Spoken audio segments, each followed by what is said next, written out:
Listo. Ok, entonces, bueno, comenzamos. Comenzamos, dice, aspectos positivos de la ira. Realmente pareciera que la ira no tuviera ningún aspecto positivo. Y eso fue una de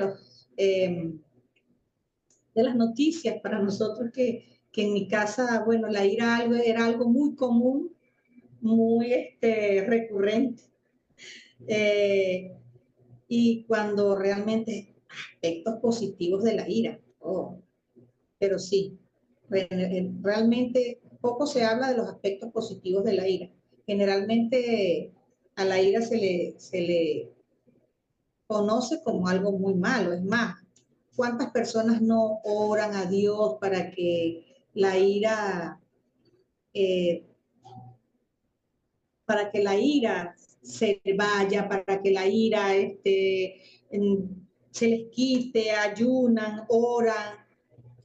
Realmente eso también hacía yo. Yo era una persona demasiado llena de ira y yo, bueno, quería ser una buena cristiana, quería ser una buena persona, pero la ira era algo que estaba presente en las palabras, en las acciones, en las actitudes, con mi esposo, con mi familia, con mis hijas, y mucho daño le hicimos a nuestros hijos y no entendíamos hasta que realmente pudimos ver los aspectos positivos y saber el por qué realmente esta emoción estaba en nosotros.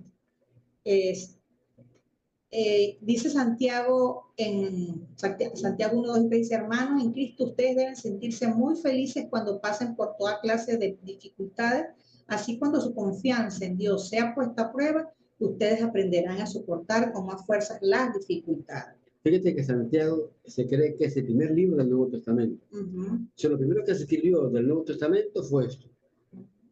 Y del Antiguo Testamento, Job.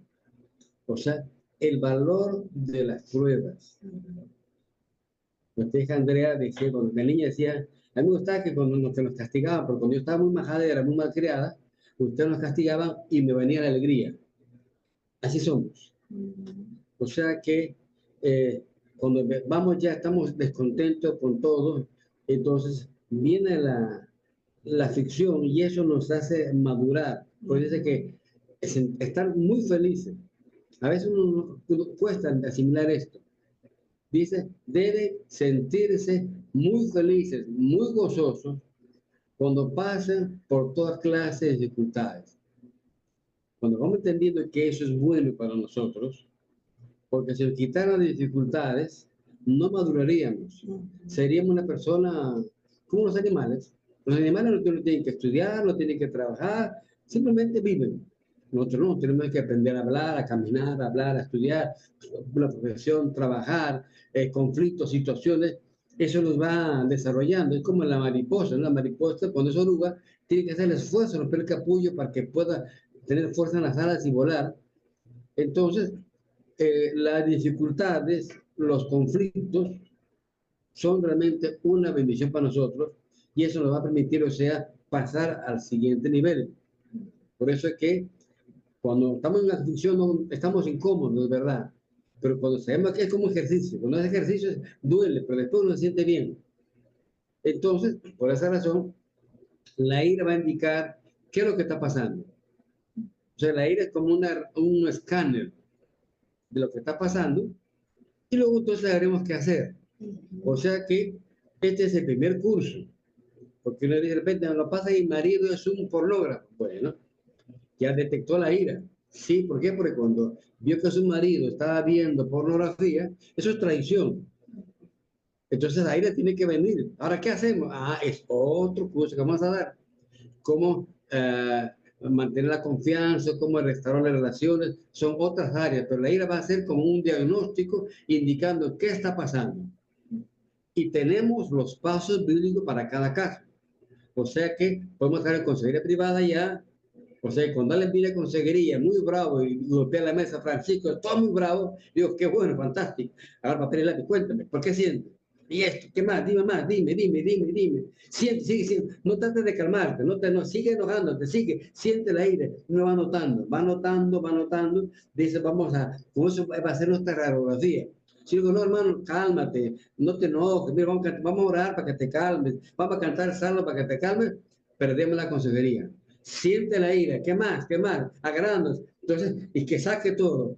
De esa manera, sabemos qué es lo que está pasando y sabemos qué hacer. Por ejemplo, hay un curso más adelante que se llama Cómo manejar conflictos. No hay problema, y es otro trabajo. Pero la ira es una señal, un indicador, y por eso es que cuando estamos con conflictos, va a salir a muchas cosas y sabemos qué hacer más adelante con respecto a eso. Entonces, a veces es un amigo que nos visita muy frecuentemente. A nosotros nos visitaba, yo creo que no era un amigo, se había convertido en un huésped permanente en nuestra familia.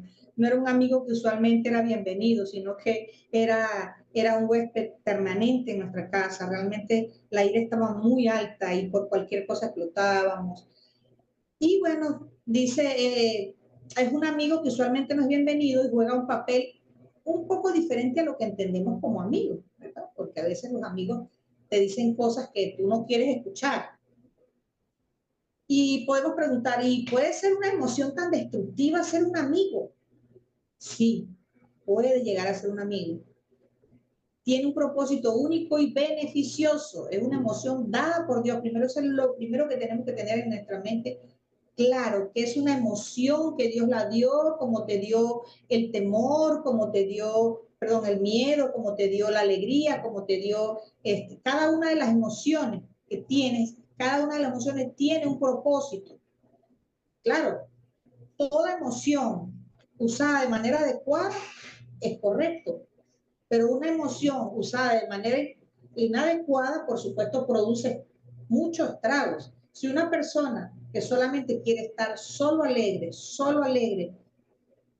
pues no va a ser normal, porque el Señor dice, gozaos o alégrense con los que se alegren y lloren con los que lloran. Si yo estoy mostrándome solamente la alegría cuando estoy en un lugar donde alguien está muerto, ahí debo yo mostrar tristeza por las personas que están allí, llorar con los que lloran. El mismo Jesús, ¿verdad? Cuando estaba alegre en las bodas, cuando estaba, Lázaro murió, lloró con ellos. O sea, entonces la tristeza se usa en el momento adecuado. Jesús sabía que desde una hora lo iba a resucitar a Lázaro. Vio que la gente estaba llorando, él lloró también. Yo le he dicho, no, ¿por qué lloras? Me he hecho una bromita, porque mira, si yo voy a resucitarlo, ¿no? Pero no, los sentimientos son para ser adecuados. Llorar cuando hay que llorar, alegrarse, sentir ira. No hay ira santa, ira no santa, porque Jesús airó también. Somos la imagen de Dios. Dios siente ira también, yo siento ira. Lo importante es no perjudicar a otro, no pecar. Cuando digo, mire, por tu culpa yo estoy así, yo estoy pecando. Entonces, es una emoción puesta por Dios. Entonces, sentir la ira no es pecado. Entonces, eso es lo primero que tenemos que aprender. Es una emoción que Dios la dio. No, si usted ayuna, si usted ora, si usted hace cualquier cosa, podrá ayunar todas las veces que quiera, pero la ira va a estar allí. Ahora vamos a ver qué pasa con eso, cómo podemos entender este aspecto positivo de la ira, porque casi nunca se ha escrito sobre los aspectos positivos. Es más, en las prédicas que nos dan, siempre se nos dice que la ira es mala, es un fruto de la carne, que no deberíamos tener la ira. Eso es lo que siempre se nos ha dicho. Y, por supuesto, la mayoría vemos como un aspecto negativo, exclusivamente negativo, pero realmente es que es una emoción muy desafiante, muy desafiante. Pero si aceptamos que la ira es una emoción dada por Dios y aprendemos a usar sus beneficios positivos, podemos tener una calidad de vida increíble. Oye, la calidad de vida que teníamos antes en cuanto a dañábamos con nuestras palabras, con nuestras acciones, con nuestras actitudes, no es la calidad de vida que tenemos ahora. Todavía, por supuesto, la ira va a estar siempre presente en él y en mí porque es una emoción, nunca se va a quitar, pero ¿cómo la vamos a usar? Allí está el detalle, ¿verdad? Recientemente hubo un conflicto muy grande, pero había mucha ira y todavía no hemos detectado por qué. y estamos en calma, ahora estamos atentos. ¿En qué momento va a sentir un dolor? Porque cuando aparece un dolor de la ira, está indicando algo. Hay cosas que están muy agazapadas, que aunque tengamos 50, 60 años, 30, 40 años más que ellos, hay que ir sacándolas. O sea que es un trabajo de toda la vida. Entonces, estamos alegres. ¿En qué momento le digo, pues, ¿cuánto siente dolor? Para ver qué pasó y qué he hecho yo, para ver qué está pasando, qué está indicando. Porque cuando el diablo causó la idea en la infancia, colocó una mentira. Si esa mentira no se detecta, va a estar siempre infectando esa herida. Hay que sacarla. Entonces, estamos alertas a ver en qué momento, qué pasó, qué circunstancia, por qué sintió dolor, porque la ira está indicando que algo está pasando. Entonces, por esa razón es un gran indicador. Entonces, por eso dice un indicador, ¿verdad? Dice, la ira es una emoción que habla por las necesidades personales. Cuando se enciende la ira en mi esposo, está hablando por una necesidad emocional que necesita ser satisfecha. Cuando se enciende en mí, él debería mirar que detrás de esta luz que está encendida en mí, que se llama ira, hay una necesidad que está hablando. Es una herramienta dada por Dios que indica que algo no está bien. Fíjense, hay indicadores en el cuerpo. ¿Cuáles son los indicadores en el cuerpo? A veces es la fiebre, a veces es el dolor. Hay muchos indicadores. Y quizá usted no sabe qué está pasando cuando le da una fiebre. Dice, bueno, algo tendré porque ya lleva un día, van 2 días, van 3 días. Si la fiebre sigue, usted sabe que algo grave está pasando en su cuerpo. Si es un dolor, usted va al lugar donde lo van a atender y usted dice dónde le duele y allí la persona el médico que lo va a atender va a buscar dónde está la afección por medio de ese indicador que es el dolor en el cuerpo. A una pregunta, ¿el dolor de muela es bueno o es malo? ¿Qué piensan ustedes? O de la muela, ay, me duele. ¿Es bueno o malo? Malo. Súper doloroso. Muy, Bueno, es muy bueno doloroso. porque indica, ok, es bueno porque indica que tengo una carie y debo ser atendida, ¿cierto? Ya no duele. Exacto, como dicen ahí. Bueno, no necesariamente una carie, a veces que te hacen una muela. Imagínate si no te Algo doliera. está pasando. Exacto, si no te doliera, eso podría seguirte una infección, fíjate que todo esto es una área que está cerca de los ojos, de los oídos, podrías dañarte algo. O sea, hay personas que obvian, o sea, no le prestan atención a ese alerta y toman analgésico y bueno, y se lo calman y van procrastinando el mandarse a chequear. Bueno, así igual somos con la ira. La ira está presente, pero no vemos qué cosas está indicando, porque haces la función de indicar. O sea, pero el dolor de muela te va a arreglar la muela. No, el dolor solo te está indicando que estés alerta, que algo está pasando y necesita ser atendido. Al igual, la ira en las emociones indica esa luz roja que se enciende, así como las luces del tablero del carro, se te enciende, dice, la luz que se enciende en el tablero de tu carro tampoco te va a arreglar el carro, solamente te dice, hay una necesidad que necesita que tú la atiendas. La temperatura aumentó, es para el carro de inmediato. Exacto. Y si no, se funde el motor. Exacto. Luego va a venir un problema mucho más grave. El primer alerta, es más, si todos estuviéramos atentos a esta alerta, no los conflictos fueran pan comido, como dice el doctor Lynch, fueran pan comido. O sea, no dejáramos que llegaran los conflictos tan altos, o sea, no vendrían los divorcios, la ruptura, las situaciones, porque si estamos alertas a este primer indicador, que es la ira, que Dios lo dio con ese propósito, cuando alguien está con ira, oye, está diciendo, hey, mira mi necesidad, tengo una necesidad, porque detrás de esto hay una necesidad insatisfecha, hay un dolor, hay un problema no resuelto, hay falta de perdón, hay miedos, hay muchas cosas que están allí que no las hemos identificado. Pero qué bueno sería si le prestáramos atención al primer indicador, que es la ira.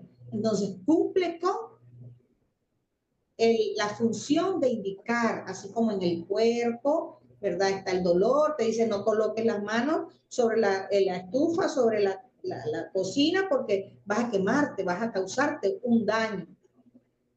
Entonces dice, hey, mira mi necesidad del que la está expresando. Quizá cada uno de nosotros está expresando una necesidad y no le prestamos atención, ¿verdad? En este Salmo 42:5, David expresó una necesidad insatisfecha que él tenía porque era un tiempo en que él sentía que estaba alejado de Dios. Entonces el salmista usó ese dolor, él dice, ¿por qué te abates, oh alma mía, y te turbas dentro de mí? Espera en Dios porque aún he de alabarle. Entonces David estaba expresando una necesidad que él tenía porque estaba abatido por esa lejanía que tenía de Dios, o sea, porque había perdido la esperanza y estaba teniendo una crisis de confianza. Entonces, él pudo decir eso, ¿por qué te abates, alma mía? A veces esas expresiones que decimos cada uno están indicando que algo está pasando dentro de nosotros. Pero como estamos muy ocupados, no le prestamos atención. Está enojada, ya se le pasará. Y listo. Pero eso va acumulándose. Si en nuestra vida ignoramos esa luz roja de la ira, que indica dolor, miedo, frustración, la vida continuará, pero con el tiempo terminará con consecuencias muy graves. Yo sé que ya voy por los 70 años, sé que he vivido bastante y sé mucho de eso. Quisiera ir al pasado para tomar en cuenta estos detalles y prestarle más atención, poner más lupa, pero ahí vamos caminando. Pero aún hay tiempo. Sí, Siempre, nunca es tarde. Dios siempre nos da la oportunidad. Y si hoy, nuevamente, a veces yo le decía a mi esposo, cuando dábamos un curso de la ira y a veces estábamos cansados, agotados de trabajar, o sea, quizás 2 días de taller, y yo estaba cansada, agobiada, y él se quedaba más tiempo, y yo le expresaba mi necesidad, y él no veía mi necesidad, sino que veía mi ira. Tú me criticas, tú haces esto, ¿no? O sea, tú estás expresándote mal, pero era una necesidad que yo tenía.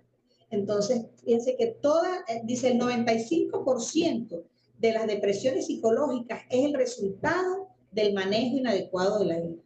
O sea, un 95%, imagínate. Entonces, si pudiéramos en esto estar más atentos, o sea, no hubiera tanta la silla de los consultorios del psicólogo estar full de personas, ¿verdad? ¿Por qué? Porque si usted mismo ve su necesidad o aprende a ver la necesidad en su familia, va a ahorrarse muchos contratiempos, muchos dolores y dinero también, ¿verdad? Una de las principales causas de ansiedad también, fíjate, la ansiedad que es un mal del siglo, la depresión, es del manejo inadecuado de la ira y del que no sabemos qué hacer con esa ira. ¿No? Tenemos mucho falta de perdón, ¿verdad? Hay miedos, hay conflictos no resueltos. Entonces, el temor que tenemos dentro de darnos cuenta de tanta ansiedad que no sabemos qué hacer, pero si empezamos a ver la necesidad, esta ira que yo tengo es porque cuando pasa algo me siento rechazado, me siento desplazado, o sea, ¿qué cosas siento? Quizás conflictos de hace mucho tiempo que la ira está embotellada ahí y no lo he resuelto, entonces necesito trabajar uno por uno ese indicador. A veces nosotros tenemos necesidades, pero no queremos decirlas. Queremos que lo adivinen. Somos tan tremendos que a veces yo quiero que invite una parrilla y digo soy vegetariano. Y quiero que invite una parrilla. Entonces, ¿cómo está en una parrilla si yo soy vegetariano? Entonces, así son las necesidades que no las expresamos. Pero ahí va a estar la ira. Entonces, cuando la ira está latente, hay que preguntar a Dios, ¿qué está pasando aquí? Guíame, Señor, para ir hacia la solución, hacia el orden de Dios. Esto toma tiempo. A veces la realidad es muy impresionante, pero tranquilo, Dios está con nosotros y Él va a caminar con nosotros y nos va a ayudar en cada etapa. Si realmente, como dije anteriormente, si este indicador, el primer indicador que Dios dejó, natural, ¿verdad? Una emoción sana que dejó Dios para que detectáramos los dolores, los miedos, los conflictos no resueltos y atendiéramos esa necesidad, hasta ahí estaríamos bien, porque atenderíamos la necesidad, pero al no atender la necesidad viene el conflicto. Y aún el conflicto se convierte en otro